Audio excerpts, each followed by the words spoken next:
start by telling you this. I have never used steroids today.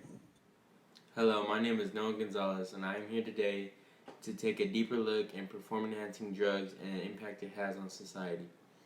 Some big-time athletes use drugs to improve their chances of winning competitions.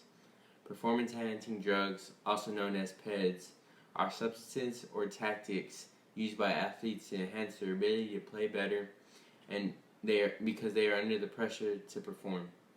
Football players want to hit harder. Morgan Cox is the long snapper, 46. The second hit that comes in, though, is the one that knocks the helmet off from the right-hand side. Cox was the primary. Now, watch from the left here. That's Ellerbe, 59. Baseball players want to hit more home runs. Bonds hits one high. It's a deep. It is out of here. 7:56.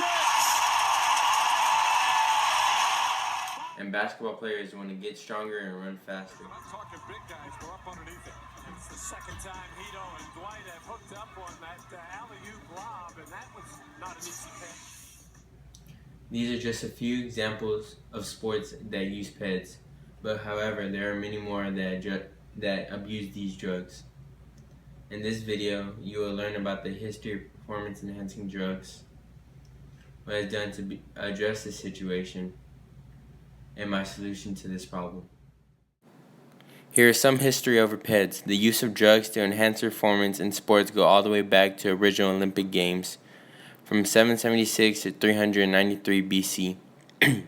Even thousands of years ago, athletes were trying their hardest to get the edge of the competition. The ancient Greeks athletes would drink potions, use hallucinogens, and eat animal hearts or testicles.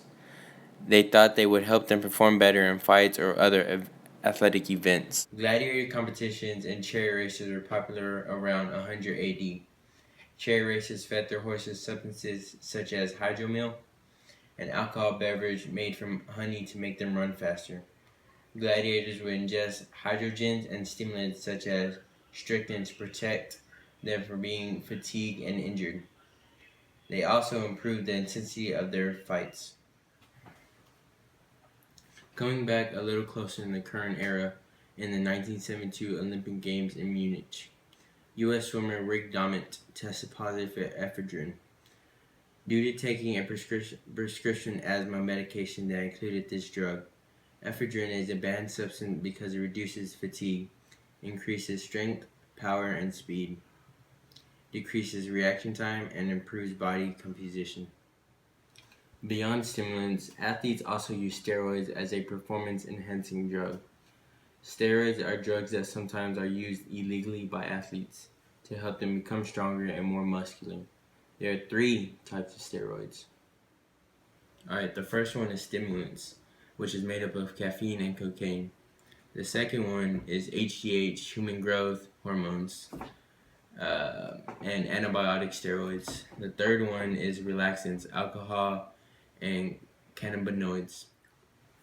The most dangerous and illegal steroids that athletes use are muscle builders steroids. HGH and antibiotic steroids are the 2 muscle builders for steroids. Some of the effects attributed to HGH, which may explain the attraction of its use of doping agent, especially in power and endurance. Sports include the reduction of body fat, increase of muscle mass, and strength. Human growth hormone may cause a number of side effects, including carpal tunnel syndrome, swelling in the arms and legs, and joints and muscle pain. Athletes take antibiotic steroids to increase their muscle mass, strength, and testosterone. The side effects are prominent breast and bladness, shrunken testicles, infertility, impotence, and prostate gland enlargement. Regarding to what we have done to address the situation is the United States formed the U.S. Anti-Doping Agency in October of 2000. Professional sports have done random drug testing. The consequences are suspensions and terminations. In the 1962, the International Olympic Committee initiates the first ban of performance-enhancing drugs. Other things athletes have done is educating young athletes about the health risk of steroid use. In 1989, the NFL began suspending athletes who failed drug tests. In the NBA of 1983, the league starts testing players for drug use. If someone came to me and asked what I thought would be a good solution, I would say a stronger punishment for the athletes would be a good start. Today, professional athletes may get suspended a number of games after violating the substance use policy.